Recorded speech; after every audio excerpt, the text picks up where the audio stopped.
पिछले 70-72 साल से ये मुल्क आज़ाद जब से हुआ है तब से वक्फ बोर्ड और मुस्लिम पर्सनल लॉ चल रहा है जी।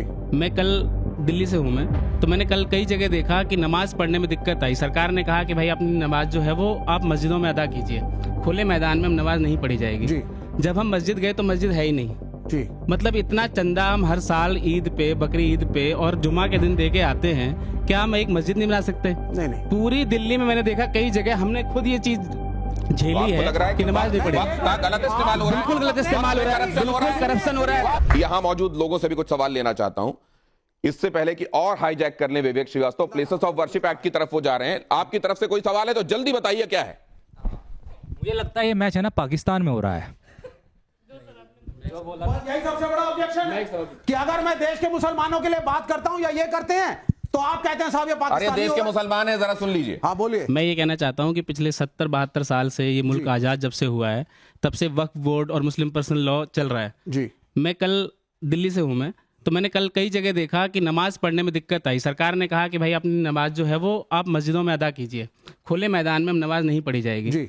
जब हम मस्जिद गए तो मस्जिद है ही नहीं जी। मतलब इतना चंदा हम हर साल ईद पे, बकरी ईद पे और जुमा के दिन दे के आते हैं, क्या हम एक मस्जिद नहीं बना सकते? नहीं। पूरी दिल्ली में मैंने देखा कई जगह हमने खुद ये चीज झेली है कि नमाज नहीं पढ़ी। गलत इस्तेमाल हो रहा है, बिल्कुल गलत इस्तेमाल हो रहा है, बिल्कुल करप्शन हो रहा है, ट्रांसपेरेंसी। सुनिए मैं अभी एक मिनट वक्फ का गलत इस्तेमाल हो रहा है, कहां जा रहा है ये पैसा? सुनिए मेरी बात सुनिए। अभी खत्म नहीं हुआ, अभी खत्म नहीं हुआ। मुसलमान को बोलने दीजिए। सुनिए, मैं डिबेट करने नहीं आया हूँ आपके साथ, मैं डिबेट करने नहीं आया हूँ आपके साथ। अपनी बात कहिए।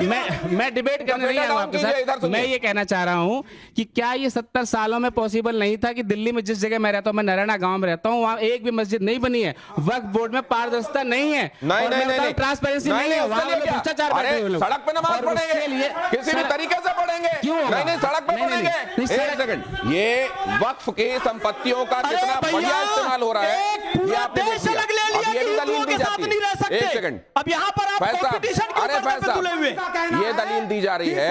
एक सेकंड, सड़क पे नमाज इसलिए पढ़ेंगे क्योंकि सड़क पे दुर्गा पूजा के पंडाल लगते हैं। अरे आप ही की बात कह रहा हूं विवेक श्रीवास्तव, विवेक श्रीवास्तव, बात आप ही की कह रहा हूं जी।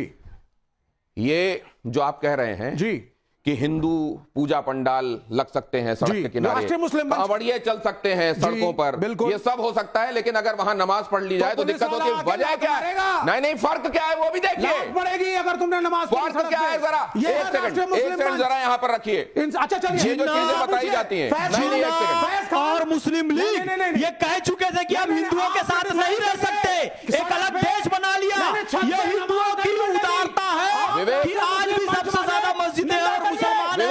ये हिंदुओं की उदारता है कि धर्मनिरपेक्ष संविधान है, लोकतांत्रिक संविधान है, समानता का संविधान है। ये बहुसंख्यक हिंदुओं के कारण है, नहीं तो जिन्ना जैसे कट्टरपंथियों ने पाकिस्तान ले लिया था, एक बड़ा हिस्सा देश का ले लिया था। अरे तबीयत खराब हो जाएगी, तबीयत खराब हो जाएगी। बोलने की हिम्मत रही। अरे क्यों बोलेंगे सरकार के खिलाफ जब सरकार सही काम कर रही है? पानी पीजिए। एक सेकंड, ये दिखाइए जरा, यहाँ रखिए क्विकली। क्या फर्क है जरा दिखाता हूं। धर्म संकट में इनमें से कौन सी जानकारी सही है? अब जरा ये देखिए, ये तौल दिया जाता है ना एकदम से, सबको एक तराजू में डाल दो। अब जरा देखिए, यहां कांवड़ यात्रा का मार्ग पहले से तय होता है, इसकी परमिशन ली जाती है, किस रास्ते से, रूट तय होता है, और ये सही है कि नहीं है फैज साहब इसको बताते जाएंगे। ऐसा होता है फैज साहब? बिल्कुल होता है। दुर्गा पूजा, गणेश पूजा पंडाल में पहले परमिशन ली जाती है, सड़क किनारे निर्माण, और अगर कहीं मान लीजिए जैसे बड़ा गणेश कहीं लाल बाग का राजा बैठे उसके लिए स्पेशल परमिशन ली जाती है, और जब एडमिनिस्ट्रेशन परमिशन देता है तब वो होता है। होली टोली लगातार रंग लगाते हुए अपना आगे बढ़ती रहती, किसी एक जगह पर स्थायी नहीं हो जाती। और सड़क पर नमाज आप ये भी बताइएगा सही है कि नहीं है, ना परमिशन ना सूचना, सड़क पर जाम।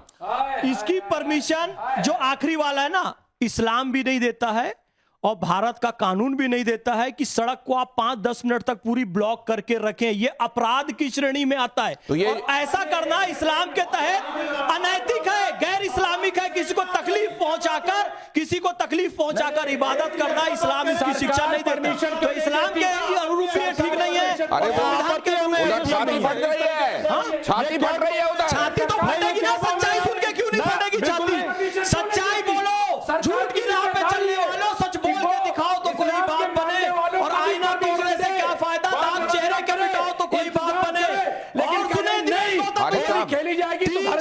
साहब, निकलने की जरूरत अगर नहीं। आपको मुमताज जी, अगर आपको मुमताज जी, ये देखिए, ये सेक्युलर भारत हिंदुओं ने बनाया है। अरे सेवई बहुत खा लिया है आपने ईद में। हिंदुओं ने बनाया है। एक सेकंड, तुम लोगों शांत ने रहिए। पाकिस्तान ले लिया था, इस्लामिक राष्ट्र बना दिया। अफगानिस्तान ले लिया था, इस्लामिक राष्ट्र बनाया। बांग्लादेश ले लिया था, इस्लामिक राष्ट्र बनाया। हिंदू बहुसंख्यक रहे तो धर्मनिरपेक्ष राष्ट्र बना। हिंदुओं को प्रणाम करो, हिंदुओं को सलाम करो, हिंदुओं का सम्मान करो। क्या कह दिया उन्होंने जिनके कारण ये देश उन्होंने क्या कह दिया था? आपके कारण नहीं है देश धर्मनिरपेक्ष। यदि ये देश धर्मनिरपेक्ष है तो बहुसंख्यकों के कारण है, आपके कारण नहीं है। आप लोगों ने तो पाकिस्तान मांग लिया था। 10 सेकंड मेरी बात ध्यान से सुनिए।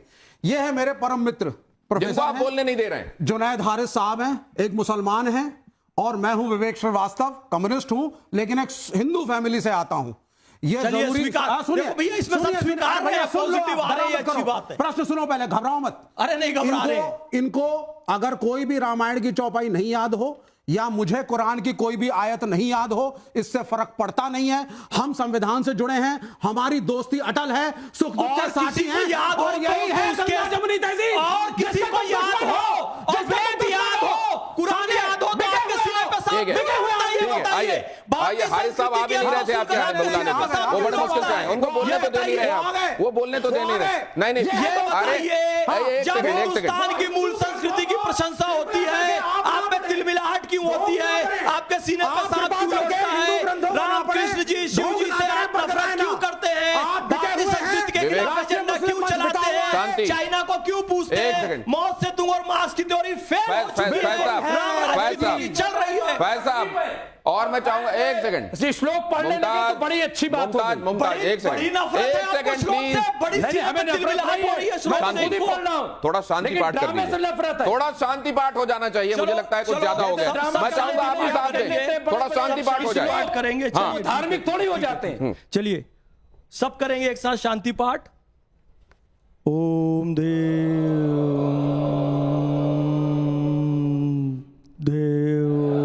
शांति अंतरिक्ष शांति पृथ्वी शांति रापा शांति रौषधयः शांति वनस्पतयः शांति देवा शांति ब्रह्मा शांति सर्वं शांति शांतिरेव शांति सामा शांति ओम शांति शांति शांति। और मैं ये उम्मीद करता हूं कि अब आगे जो बातचीत कही जाएगी किसी की तरफ से, वो शांतिपूर्वक दूसरा पक्ष सुनेगा और फिर अपनी बात कहेगा। इसीलिए ये शांति पाठ भी हो गया। और कितने बढ़िया तरीके से आपने देखा, फैज साहब ने शांति पाठ भी किया। ये जाकर श्रीवास्तव साहब ने ये कहा, श्रीवास्तव साहब ने कहा कि मैं कोई श्लोक नहीं जानता, ये कोई आयत नहीं जानते, लेकिन हमको संविधान, मुमताज जी को भी आप मुमताज जी का चरित्र देख लीजिए। आप देख रहे हैं कि मैं आपसे मुखातिब हूं, अभी उनसे बात भी नहीं कर रहा हूं, लेकिन उनको लगातार बोलते रहने का। आप दवाई क्यों नहीं करवाते अपनी? क्यों? मुंह में आपके कोई तकलीफ है? नहीं भाई, ये कह रहा हूं आप कि बोलते, ये मुंह है कि मानता नहीं वाली बात क्यों है आपके साथ? नहीं, मैं चुप नहीं रह सकता। नहीं, आप जरा ये दिखाइए, आप जरा ये दिखाइए, यहां कुछ कहा जा रहा है, उसको ध्यान से सुनिए, फिर बात आगे बढ़ाते हैं। सुगंध पसंद करते हैं, इसीलिए गौशाला बना रहे हैं। हम सुगंध पसंद कर रहे थे, इसलिए इत्र पार्क बना रहे थे। हम लोग सुगंध पसंद करने वाले लोग हैं, इसलिए परफ्यूम पार्क बना रहे हैं। ये दुर्गंध वाले लोग हैं।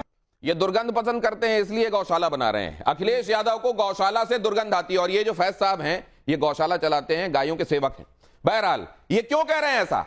क्योंकि अखिलेश एंटी हिंदू हैं, क्योंकि वो कट्टरपंथी मुस्लिमों को खुश करना चाह रहे हैं, या फिर क्योंकि वहां इत्र का इस्तेमाल नहीं होता, इसलिए वो ये बातें कह रहे हैं। देखिए, एंटी हिंदू है तो कई बार साबित हो चुका है। राम भक्तों पर गोलियां भी ये चलवा चुके हैं इनके पिताजी, क्योंकि वो कट्टरपंथी मुस्लिमों को खुश कर रहे हैं। बिल्कुल, कट्टरपंथी मुस्लिमों को खुश करने के लिए ये काम कर रहे हैं। वोट बैंक की पॉलिटिक्स है। वही एक साल टोपी लगा के जाओ इफ्तार में, 5 साल मुसलमानों को सारे टोपी मुसलमान पहनाओ। इनकी बातें सुनते हैं? बिल्कुल इनकी बात नहीं सुनते। इनका जनाधार घट रहा है, इसलिए तिलमिलाहट हो रही है।